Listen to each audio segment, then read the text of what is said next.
claro por qué es una enfermedad social. Infecto-contagiosa por su característica forma de transmitirse y producir la enfermedad en mi paciente. ¿Cuál creen que sea la vía de transmisión de esta enfermedad? Aérea. ¿Cuál va a ser la fuente de infección? Las gotitas de fluido, que son esas gotitas o micropartículas de saliva que nosotros expulsamos al momento de hablar, de reír o toser. ¿Ya? Siguiente, por favor. Las especies más importantes en la clínica humana son principalmente el Mycobacterium tuberculosis, que me va a producir la tuberculosis, y también tenemos al Mycobacterium bovis, que un 0,5% me va a producir otra clase de tuberculosis primaria. Siguiente. Ya. La tuberculosis en el mundo. El 33% de la población mundial la presenta en su forma latente. Está dentro de las 10 causas de muerte más comunes y es primera entre enfermedades infecciosas. ¿Ya? Esto no quiere decir, chicos, que una de cada 3 personas tiene tuberculosis. ¿Ya? Pero eso no quiere decir que todas las personas tengan la enfermedad activa. ¿De qué depende si una enfermedad pasa a ser latente o activa, chicos? ¿Cuál creen que es eso? Peinado, ¿quién es usted? Ah, sí, sí. Felicidades, tiene 13 usted. Pero le voy a mostrar su examen, ¿no? Tiene que estar con los del grupo C. C, ¿no? Sí. 13 tiene. ¿Ya? Entonces, eso, chicos, una de cada 3 personas tiene tuberculosis. Pero, como decíamos, no va a tener la enfermedad activa, sino de una forma latente. Y les hice una pregunta: ¿cuál creen que va a ser ese factor que me va a definir si la enfermedad entra en estado activo o en estado latente? Muy bien, si la persona está inmunodeprimida. Aquí entra mucho en un papel importante el estado inmunológico de mi paciente. Es por eso que decíamos que las personas con VIH son aquellas que van a ser más susceptibles a sufrir la forma activa de esta enfermedad. ¿Cómo es la forma activa? López Padilla, ¿vino? López Padilla.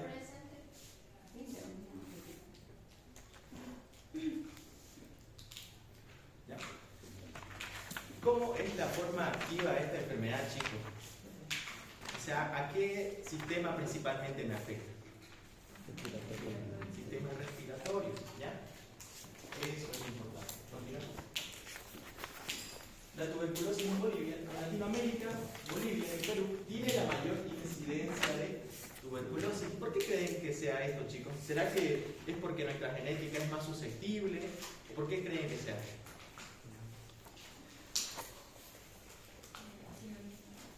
Ya, muy bien. Porque las situaciones socioeconómicas de estos países no son muy desarrolladas a comparación de otros, ¿no? Como los del primer mundo, como Europa, Estados Unidos. Ya, todavía nos falta. Y es por eso que nosotros somos personas que están con mayor riesgo de sufrir este tipo de enfermedades. Como decía, ¿no? Los factores de riesgo, uno de los principales es la pobreza, la negligencia en el diagnóstico y tratamiento. ¿Qué pasa?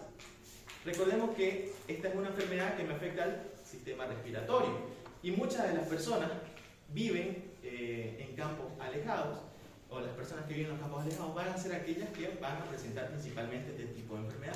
¿Y qué creen que van a pensar las personas cuando se enferman? Van a decir, uy, tengo tuberculosis. No, no es. Van a decir, pucha, me resfrié, voy a hacer mi tecito de limón con miel, ¿qué más hacen? Eucalipto, ¿qué más? Con cebolla, ajo y demás, y no van a tratar la causa, ¿ya? Puede que traten los síntomas, sí, pero no van a tratar la causa.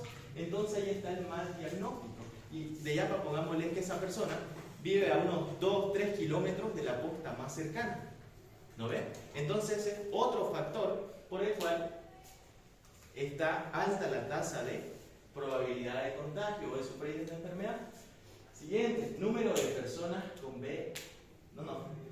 VIH-Sida positivo. ¿Ya? Santa Cruz se caracteriza por ser uno de los principales departamentos en los cuales se encuentran los casos más altos de VIH. ¿Ya? Así que, cuidado, chicos. Según informe oficial del 2018, en Bolivia existen 7.762 casos. Y eso que estos valores aún no están actualizados. Miren chicos, 7.000 y hasta el 2026, ¿cuánto creen que se incrementaron? Perdón. No se sabe todavía, ¿no? En Santa Cruz presenta el 42% de los casos. Es altísimo. De enfermos de tuberculosis del país, con un registro de 3.240 casos y 103 fallecidos. Recordemos que estos datos son estáticos, pero varían. Ya van a variar. Siguiente. En Bolivia, durante el año 2024, que fue otro año donde se realizó otro estudio, se registraron más de 9.500 casos. Miren la diferencia entre el 2018 al 2024. ¿Cuántos casos se incrementaron? E imagínense al 2016, baja al 2026, perdón. La mayoría de estos casos se concentraron en Santa Cruz, La Paz y Cochabamba. ¿Por qué creen, chicos, que se concentran más los casos en estos tres departamentos? Porque son los más poblados, ¿ya? Hay mayor movimiento de personas, las personas viajan en estos tres departamentos y hay mayor riesgo de contagio de la enfermedad, representando el 79% del total a nivel nacional. ¿Cierto? Ya. A nivel mundial, la tuberculosis dice que enferma a 8 millones de personas, de las cuales 3 millones van a ser aquellas que van a padecer o van a morir. Infección bacteriana contagiosa que afecta a los pulmones, pero se puede propagar a otros órganos. Ya. Estaba haciendo un gráfico, ¿no? ¿Con qué enfermedad decíamos que tenemos que relacionar a la tuberculosis? Muy bien. Imagínense que este muñequito negro es la tuberculosis. Y esto lo hago un poco más didáctico para que en su momento de la vida ustedes se acuerden de este gráfico y digan, entonces mi paciente llegó con tuberculosis, por lo tanto, yo tengo que sospechar de esta enfermedad. Muy bien.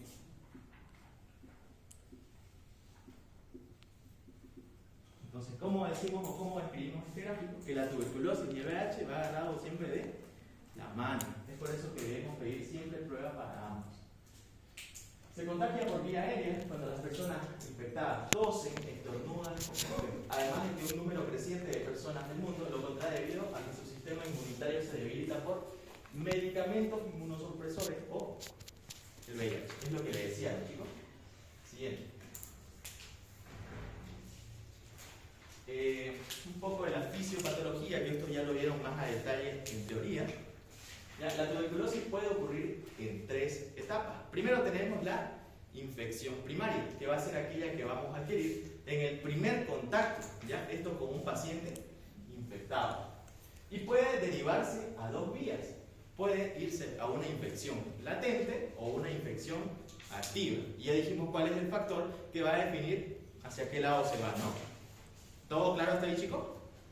¿Sí? ¿Cuál es ese factor que me va a definir si la infección se pasa a ser latente o activa? El sistema inmunológico del paciente. La infección primaria por Mycobacterium tuberculosis no suele producir una enfermedad aguda. Alrededor del 95% de los casos ingresa en una fase latente y un porcentaje variable de las infecciones latentes se reactiva con signos y síntomas de la enfermedad. ¿Ya? Siguiente. Esto es lo que le decía, chicos. Primero vamos a tener la exposición al Mycobacterium tuberculosis. ¿Ya? Y se puede ir por 3 vías. Una, donde se va a producir la eliminación de la infección. Esto gracias a la inmunidad innata o adquirida, puede entrar en un estadio latente, donde nuestro sistema inmunológico va a poder controlar la infección y la va a reducir a un lugar localizado. Y por último, la tercera vía es la infección activa, que también se conoce como primoinfección. Siguiente. ¿Cuáles son los signos y síntomas? Esto es importante, chicos, porque su paciente, ya sabemos, no va a llegar a su consultorio estando sano, sino porque se va a sentir mal. ¿Con qué síntomas y qué signos ustedes deben estar alerta cuando llegue su paciente? Primero, existen síntomas generales o poco específicos, donde va a estar la fiebre, diaforesis. ¿Saben qué es la diaforesis? Sudoración, muy bien. adelgazamiento o pérdida de peso, además de que el paciente va a presentar astenia, anorexia y escalofrío, ¿ya? ¿Será que estos síntomas me orientan hacia un diagnóstico específico? No, no ve. Porque fiebre, cualquier otro tipo de infección me puede producir fiebre. Lo mismo astenia, anorexia. Algo característico en esto de acá es la pérdida de peso, ¿ya? Y eso lo vamos a ver más adelante. ¿Por qué? Tenemos otros síntomas más locales, como que el paciente va a presentar tos con expectoración por más de 15 días. ¿Cómo se conoce ese paciente? Sintomático respiratorio. Muy bien. Otro factor que debo tomar muy en cuenta para mi diagnóstico, además de que puede presentar hemóptisis. ¿Qué es la hemóptisis, chicos? Tos con sangre. El paciente va a llegar a su consulta diciendo, porque el paciente se va a asustar, chicos, o creen que es normal toser y botar un coágulo de sangre. No, no es. No es normal. El paciente va a llegar y le va a decir, doctor, ni sabe. Hace unos días estaba resfriado y hoy acudí a usted porque en la mañana boté un coágulo de sangre. ¿Dónde está la lista, chicos?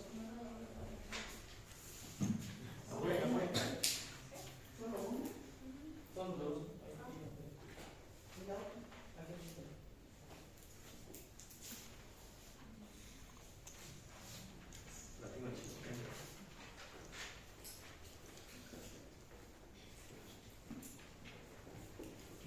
Y aquí está la de la anterior clase.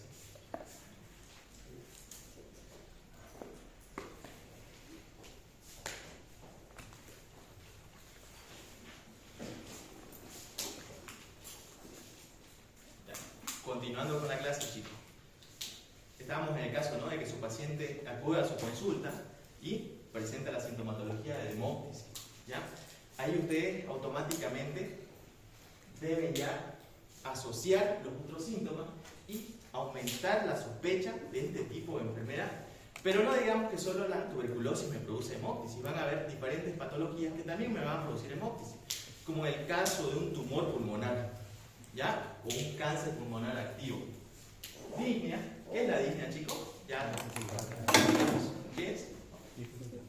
Ya, la sensación subjetiva de falta de aire. El paciente va a decir, doctor, no puedo respirar, siento que me falta el aire, todo el ambiente lo siento pesado. Además de que va a presentar dolor en el pecho, ¿ya? Siguiente. Vuelve a la. Vamos a explicar qué es lo importante y cuáles son los síntomas más importantes que ustedes deben tomar en cuenta en un paciente con tuberculosis. Va a existir una triada típica de un paciente con tuberculosis. ¿Alguien sabe cuál es esa triada?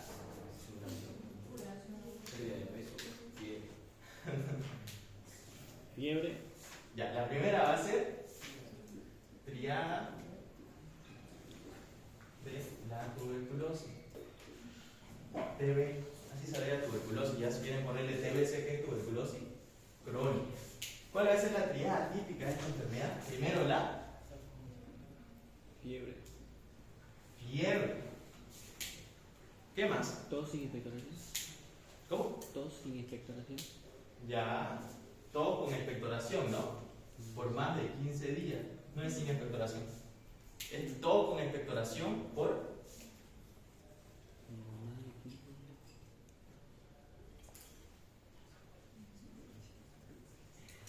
más de 15 días.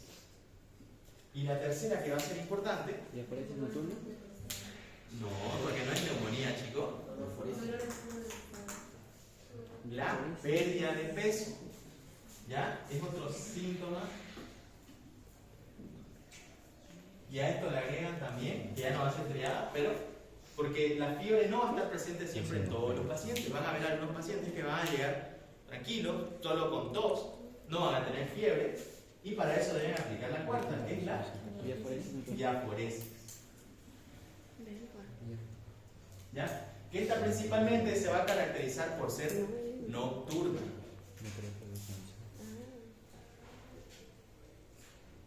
Nocturna.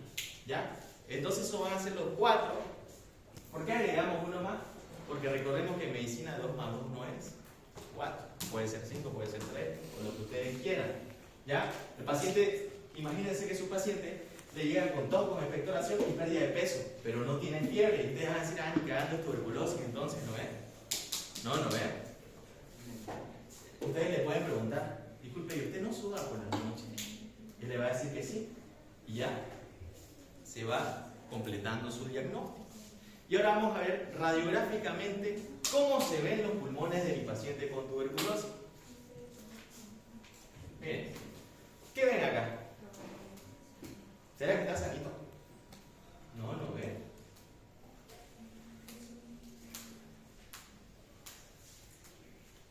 ¿Qué ven ahí de interesante, de raro?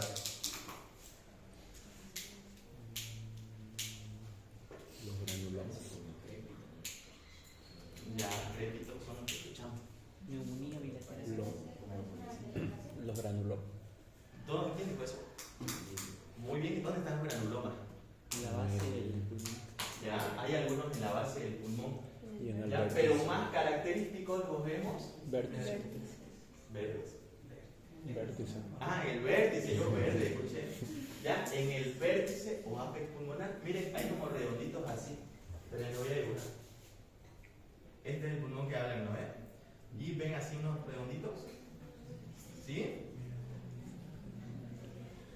Y después como una condensación un poco difusa. Pero ven estos redonditos arriba, ¿sí? Aquí ustedes tienen que ser como cuando ven las nubes, ¿no? Y dicen, pucha, yo veo un pato, un perrito, no sé. ¿Ya? Es así la radiología. ¿Ven esos redonditos arriba? ¿Sí? Esas van a ser las cavitaciones, ¿ya? Primero son granulomas, pero ¿qué pasa en la fisiopatología? Recordando un poco. Recordemos que el paciente va a estar en un estado, la infección del paciente primero va a estar en un estado latente, pero puede convertirse a un estado activo y esto va a depender si su sistema inmune baja o sube. Pero pongamos el caso. El paciente se infectó con tuberculosis hace 2 meses, ¿ya? Pero digamos que el paciente dejó de comer, empezó a fumar y a consumir sustancias ilícitas, ¿ya? Por ende el paciente entró en un estado de desnutrición. ¿Y qué pasó con su sistema inmunológico? Bajó. Y otro dato importante que les dije, hace 2 meses se había contagiado de tuberculosis, pero él no sabía, ¿ya? ¿Y qué pasa en el pulmón cuando el paciente contrae la infección primaria y entra en estado latente? Se van a formar granulomas, ¿ya? Granulomas, que van a ser más frecuentes en el ápex o el vértice de los pulmones. ¿Por qué creen, chicos, que vemos principalmente las cavitaciones en el vértice o en el ápex del pulmón y no en la base? Hay más oxígeno. Muy bien, porque hay más oxígeno, ¿no? Por gravedad, ¿hacia dónde se va el oxígeno? ¿Hacia arriba o hacia abajo? Hacia arriba. Y Mycobacterium tuberculosis es una bacteria aerobia o anaerobia. Aerobia. ¿Ya? Ahí tenemos la respuesta de por qué las cavitaciones son más frecuentes en el vértice pulmonar. Y vamos a tener, como decíamos, ¿no? Los granulomas, que estos van a estar encapsulados. ¿Y qué pasa cuando la infección se reactiva? ¿Qué pasa con esos granulomas? Se rompen, muy bien. Se rompen, digamos que aquí ya se rompió. Y el contenido de adentro va a estar compuesto por los bacilos, ¿ya? Por los bacilos. Es por eso que la infección se vuelve activa. Pongan que es como que salen de la cárcel, ¿ya? Salen e inicia la película, ¿ya? Eso es lo que pasa. Y ya van a estar los granulomas, dijimos, ¿no? Se van a liberar los granulomas. ¿Y cómo creen que van a quedar esos espacios que ocupaban los granulomas? Van a quedar vacíos o huecos, como quieran decirle. Y eso es lo que se conoce como cavernas o cavitaciones. Y eso es lo que vemos en la placa radiográfica. Es decir, su pulmón está como el queso, ¿no ve? Cuando tiene esos redonditos, así, ¿ya? Y por eso que por la misma invasión el paciente presenta, o la destrucción de su pulmón, el paciente presenta hemóctesis, ¿ya? Por eso. Eso es lo más característico de una infección por tuberculosis pulmonar, porque si es extrapulmonar, vamos a ver otro patrón característico. Pero en este caso estamos avanzando tuberculosis pulmonar, ¿ya? Siguiente. Calcium. Calcium es el material con el que se forma esto. ¿Qué pasa? ¿No ve que había... mira que esto lo leí hace 2 años. ¿No es que primero se formaba el... ¿cómo era esto? Está en la guía, en su guía que ustedes estudian, porque yo ahí estudio. Primero había una formación del granuloma. Ya, la formación del granuloma. Posteriormente se calcificaba y es ahí donde se conoce como calcio. ¿Ya? Y ya cuando se volvía activo, esto se... ¿cómo es? Ajá, pero antes de eso, sufría por un proceso de licuefacción donde todo esto se mezclaba y posteriormente se drenaba. ¿Ya? El calcio es eso mismo, pero calcificado. Y eso ya cuando está en forma latente, se conoce como granuloma antes de que se drene. ¿Y el granuloma y el tubérculo es lo mismo? Es que pasa por diferentes etapas, ¿me entendés? Primero formación del tubérculo, posteriormente viene el granuloma cuando ya se mezcla con las células inmunitarias, los bacilos, se hace todo un masacre, no sé, imagínate. Posteriormente eso se calcifica y es ahí donde se conoce como calcio.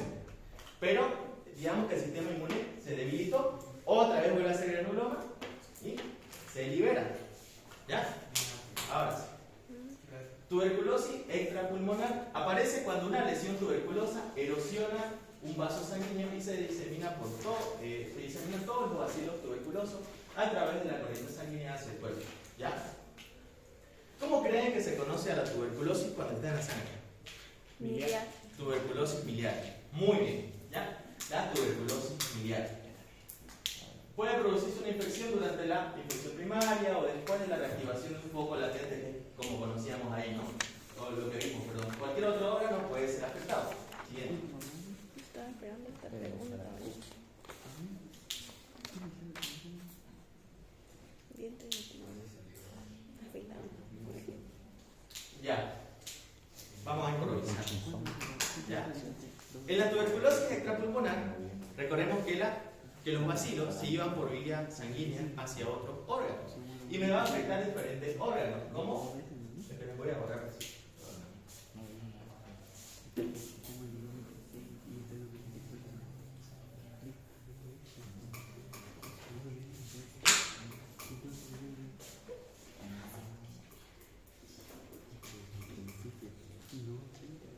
Puede afectarme o puede diseminarse hacia las meninges, también puede diseminarse hacia la piel y se puede conocer como tuberculosis cutánea. Primero se encontraba ¿dónde? En la sangre, ¿no? ¿Y cómo se conocía esto? Bacteriana. Tuberculosis Sanguínea. miliar sanguínea. Tuberculosis miliar. En las meninges me va a producir la tuberculosis meninge. Muy bien. En la piel, tuberculosis Cutánea. cutánea. También puede irse a los intestinos. ¿Ya? A los intestinos. ¿Ya? Igual puede irse a todos lados. Intestino. ¿Ya? Donde puede producirme una tuberculosis intestinal. Puede irse a los riñones y demás. ¿Ya? Puede irse a todos lados donde ustedes quieran, chicos. ¿Por qué? Porque la sangre recorre todo el cuerpo, el vacío va a tener la sangre y puede llegar hacia todos lados. ¿Cuáles son los más graves acá? ¿Saben que incluso puede llegar a los huesos? Puede llegar al hueso. Osteoartritis. Y principalmente me va a afectar las vértebras lumbares. ¿Ya? Y eso va a tener un nombre. No sé si lo han escuchado alguna vez. Malaria. Malaria. ¿Ya? Cuando me afecta las vértebras lumbares, se va a conocer como mal de Pope. ¿Ya? Entonces, si está acá. A ver, no está. ¿Ya? Pero cuando afecta las vértebras lumbares, se va a conocer como mal de Pope. Entonces ya sabemos, ¿no? Hacia qué lado se puede ir y qué tipo de cuadro clínico me puede producir. Cuando afecta la meninge, me va a producir la tuberculosis meninge. El cuadro clínico va a ser similar a una meninge producida por cualquier otro tipo de bacteria. El paciente va a tener cefalea, va a tener fiebre, puede presentar liquidez de nuca, va a tener los signos meningos positivos porque va a haber una infección que va a atacar el sistema nervioso. Pero cuando le realicemos una tomografía a nuestro paciente, ¿qué es lo que vamos a ver? ¿Qué es lo que hacía el Mycobacterium en el pulmón? Formaba granulomas, ¿ya? Y eso es lo que vamos a ver en la tomografía. Vamos a ver pequeñas masas redondas que van a estar en el encéfalo de nuestro paciente. No hay nada bonito, ¿ya? Tuberculosis cutánea que se va a presentar como una úlcera en los intestinos, lo mismo. El paciente va a presentar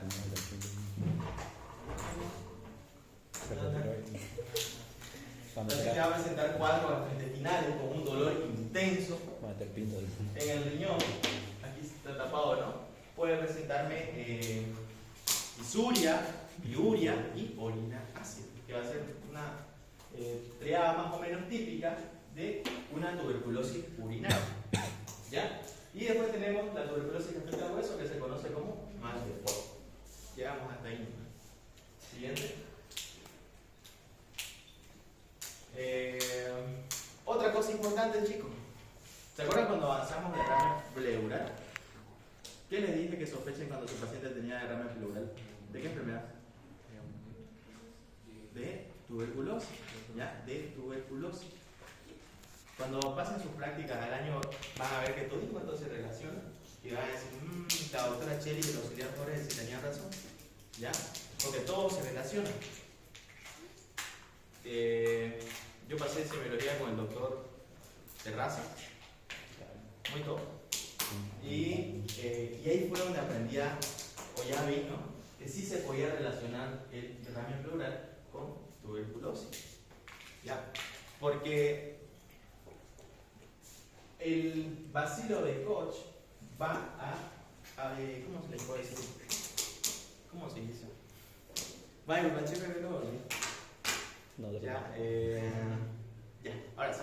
Va a atacar principalmente al pulmón y esto me va a producir una respuesta inflamatoria. Y cuando hay inflamación, ¿qué hay?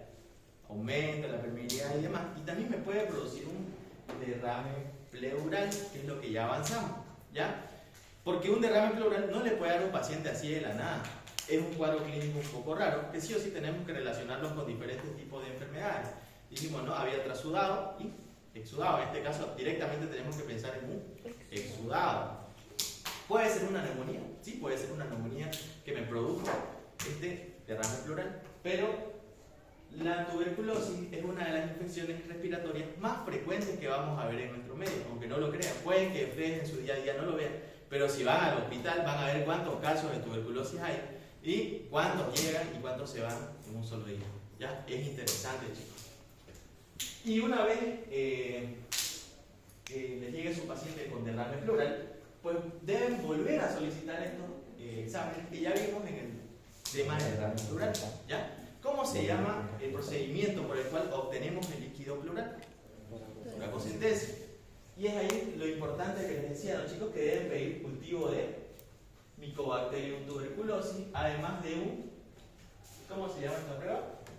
Gene Expert. ¿Ya? Gene Expert. Vamos a ver más adelante qué es Gene Expert, por qué no se pide el cultivo de una manera muy común y cuál es más efectivo. Siguiente. Ya lo que no sé. Esta es la tuberculosis, no está bien, pasa nomás. Esta es la tuberculosis intestinal, miren chicos, cómo se forman los granulomas. ¿Qué cosa? ¿Sencillo? Parece un grano. No sé. Aquí teníamos la tuberculosis cutánea, que no no sé por qué no se puede ver. Y en los pulmones. Y en los pulmones que está más abajo. ¿Ya? Le puse esa foto para que tenga sentido la aplicación, pero no se puede cambiar. Así que imagínense, chicos. Ya, siguiente, porque no se puede hacer nada con eso. Ahora sí. ¿Cuál va a ser los métodos diagnósticos que ustedes van a emplear cuando llegue su paciente con tuberculosis? Y ustedes ya digan, pucha, este tiene tuberculosis, pero para confirmar voy a pedir un laboratorio. La baciloscopía, que va a ser mi método gold estándar, como dice el doctor Ortiz, ¿no? El método gold estándar, el primer laboratorio que ustedes deben pedir. ¿Por qué? Porque es económica, porque se hace en todos lados y porque tiene mucha especificidad y sensibilidad.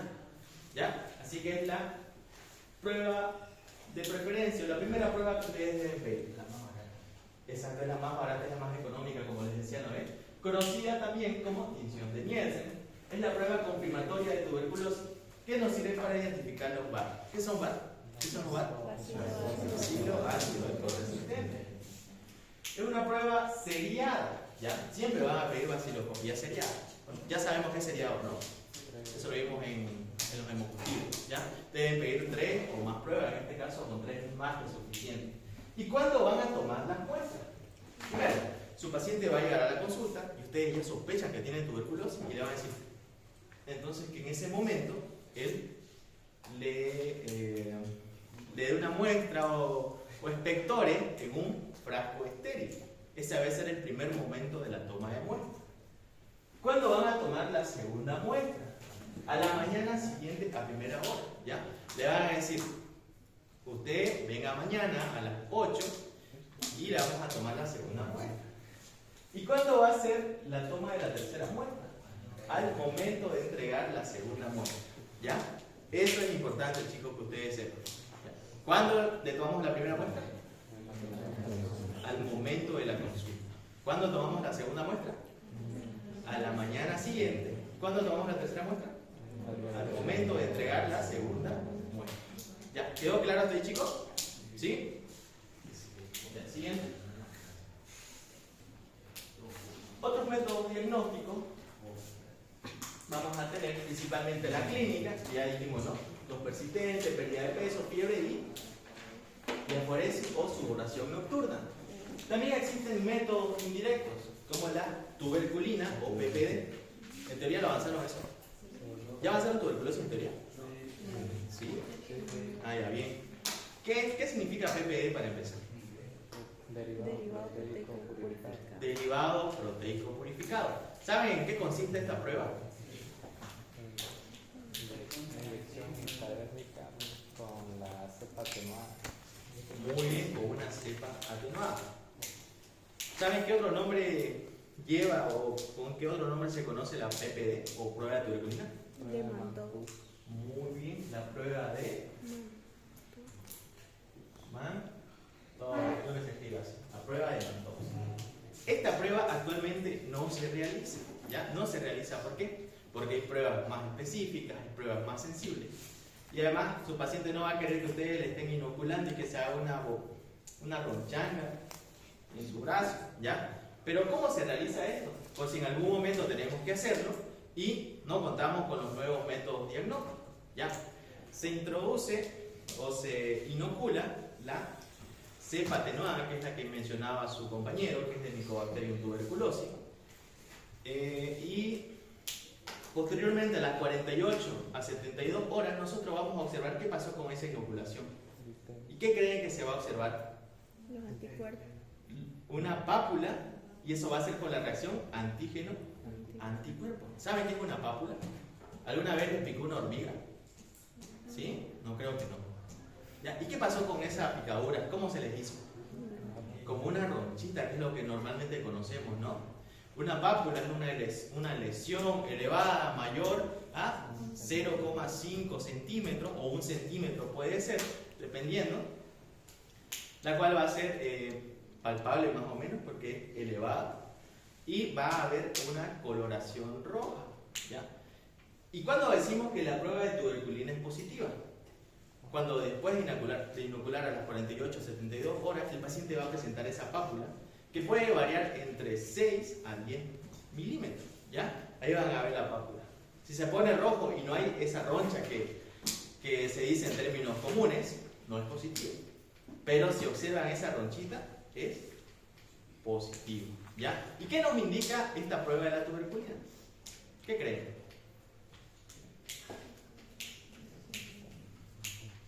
¿Cuándo creen que salga positiva, mejor dicho? Cuando tiene la infección primaria o latente. Muy bien, cuando el paciente tiene la infección activa o latente. ¿Qué más? ¿En quiénes debemos realizar esta prueba? ¿Ya? ¿En quiénes? En niños. En los niños. ¿En quiénes más? ¿Será que, digamos que en una familia de 4 personas, el papá presentó tuberculosis? ¿En quiénes debo realizar también la prueba de la tuberculina? En todos los demás familiares, ¿ya? Esto para confirmar o descartar una infección secundaria a la del paciente que está activo. Radiografía de tórax va a ser un método imagenológico muy importante porque ya vimos, ¿no?, qué es lo que observamos en una placa radiográfica de un paciente con tuberculosis. Método bacteriológico, debemos pedir cultivo bacteriano para Mycobacterium tuberculosis, además de la tinción de Nielsen, que va a ser la vaciloscopía. Y tenemos una prueba interesante, que es la prueba de GeneXpert. ¿Qué creen que es la prueba de GeneXpert? Una PCR. Ya es una PCR. Va a ser una prueba molecular. ¿Qué va a hacer esta prueba molecular? Va a detectar y va a amplificar el genoma del Mycobacterium tuberculosis. Además de que nos va a servir para otra cosa más. Ver si este bacilo es sensible o resistente a un fármaco. ¿Cuál es ese fármaco? ¿BCG? No, un fármaco. La rifampicina. ¿Ya? La rifampicina. ¿Por qué es importante ver si mi bacilo es sensible o resistente a la rifampicina?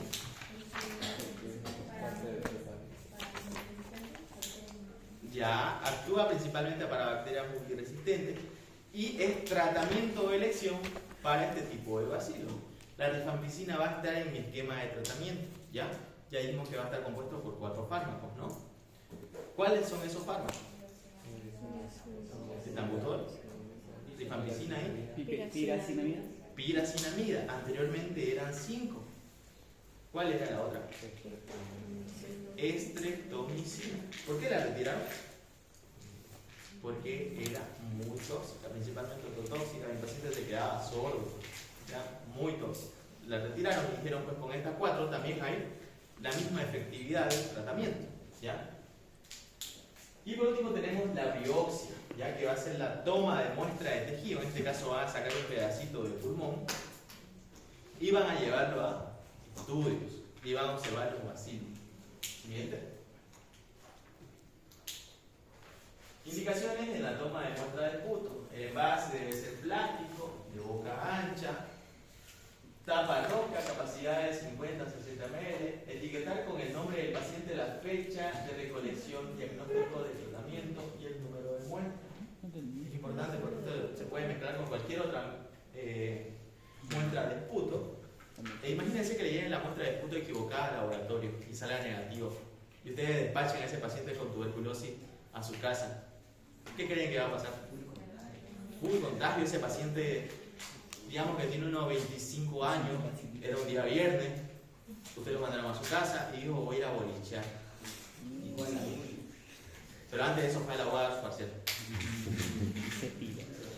Imagínense cuántos contagiados van a haber por su mal diagnóstico, chicos. ¿No ven? Y en el boliche más día para ustedes. Por eso es importante el diagnóstico. Indicar al paciente que se enjuague la boca con agua. ¿Por qué es importante esto? Para la bacteria en la boca. Muy bien, para disminuir, ¿no?, la cantidad de la microbiota bacteriana que va a tener en la boca y así evitar contaminación.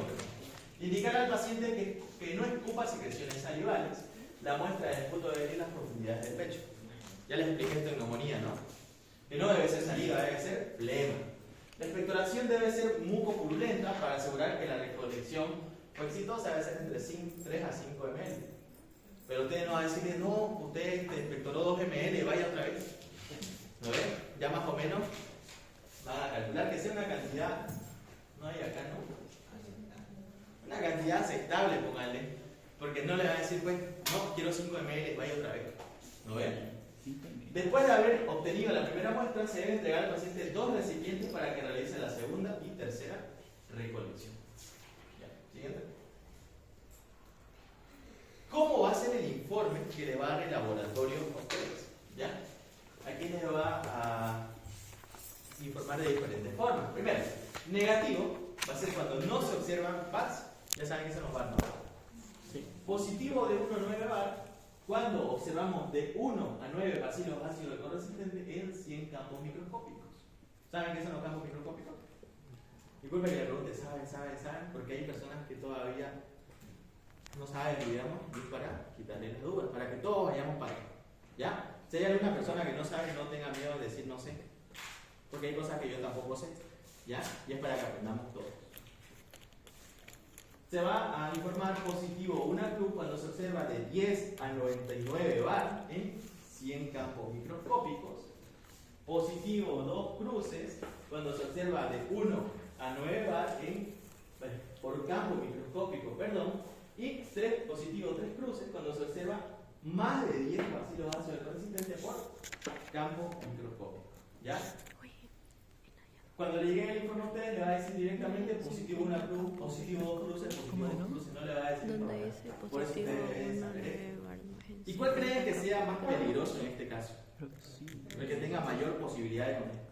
Positivo, 3 cruces, ¿ya? Porque la cantidad o dosis infectiva va a ser Bueno, mayor. 50. ¿Ya? No sé dónde. Por eso, A preguntarle. si uno está en contacto con un paciente con tuberculosis, no siempre se va a enfermar, ¿ya? Va a Debería depender de poder diferentes con la factores. doctora. La dosis infectiva, si uno contaba con barbijo o no, y demás. Siguiente.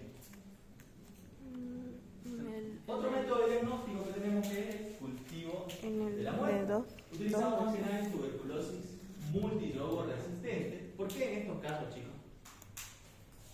Para antibiograma. Muy bien, para el antibiograma, ¿ya? Aquí sí o sí debemos realizar antibiograma para ver a qué fármaco es sensible o resistente esta bacteria.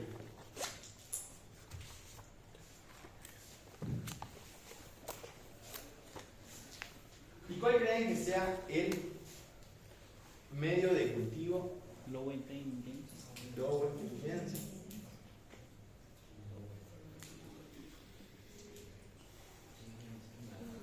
Que es un agar específico para esta bacteria, ¿no, chicos? Para Mycobacterium tuberculosis. ¿Cómo va el partido de Colombia?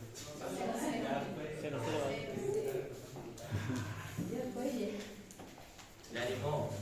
Ahora nos vamos a llegar a la clase. ¿Ya? Pero ¿por qué no pedimos comúnmente este método de diagnóstico todas las veces, digamos? Tarda en formarse las colonias. Porque tarda en formarse las colonias. Tres ¿Cada años. cuánto tiempo se divide un Mycobacterium? 12. Puede ser desde 12 hasta 24 horas. Ya, chicos, ese tiempo puede demorar. Y hasta que yo espere que salga mi cultivo, porque yo soy un crack y pido puro cultivo, ¿qué creen que va a pasar con mi paciente? Se va a morir. Se va a morir. ¿Ya? Por eso es importante, chicos. Esto lo hacemos en los casos en que los pacientes estén estables, ¿ya? Y en los casos de resistencia bacteriana, sí o sí se debe. Eso, chicos. ¿Entienden? Ausi. Dígame. El Ogawa. Julio. ¿Qué es Ausi? Es otro método de cultivo, es otro medio de cultivo. Parecido al Lobo Jensen, está el Ogawa cubo, pero el más conocido es el Lobo Jensen. ¿Ya? Le puse eso porque la doctora le pregunta 2 métodos de cultivo. Así que ya están No con preguntó. la respuesta. No preguntó. ¿Ya dieron tuberculosis? ¿Este parcial? Pero para el final. La segunda instancia. Hoy este año. Siguiente. Pero creo que todo estaba en los videos, chicos. No, No. Clamidia no avanzamos. 4 entre clamidias. Esa, la de equilibrio volcánico. Eso está en el video, porque yo lo vi y lo comenté. Ya pegado. No estaba pegado. Eso del. ¿Cómo se llama? No, eso ¿Cuáles son los alimentos? porque yo les dije cada vez, ¿no ves? Las barreras de protección que tenemos en nuestro cuerpo, la piel, el estómago, el pH ácido, ácido gástrico, que eso se encarga de eliminar las bacterias que nosotros consumimos al momento de comer. Y a mí igual me la hizo en mi año esa pregunta de los inmunodeprimidos fisiológicos. Así que no se sientan mal. A mí me la hizo, así que únense si quieren, pero no pasa nada. Oigan, pero yo igual, y ya cuando me dijo la respuesta, con nada más no me saqué 15, 14 nomás.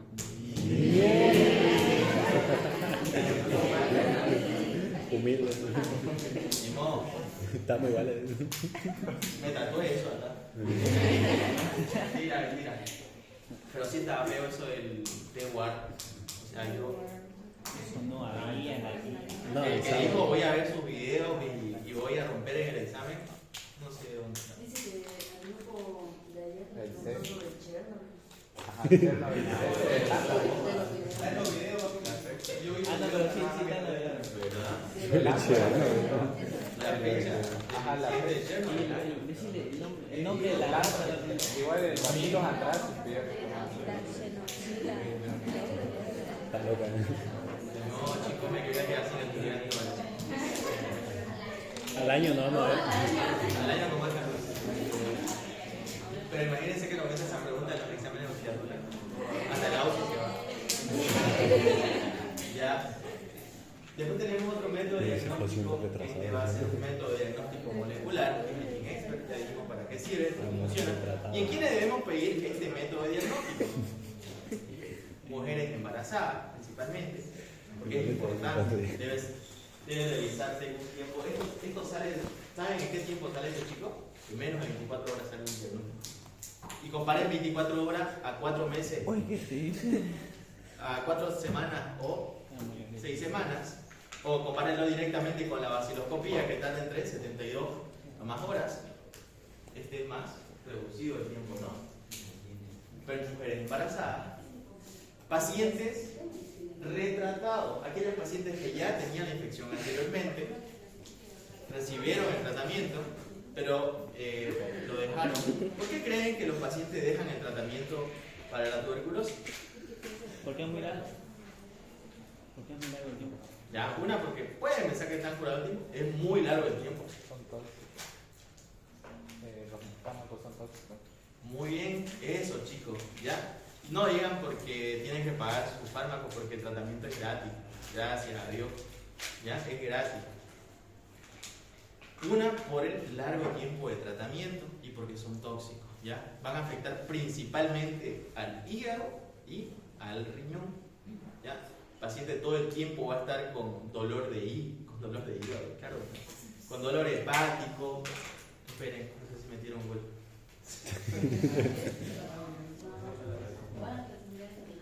¿Metió?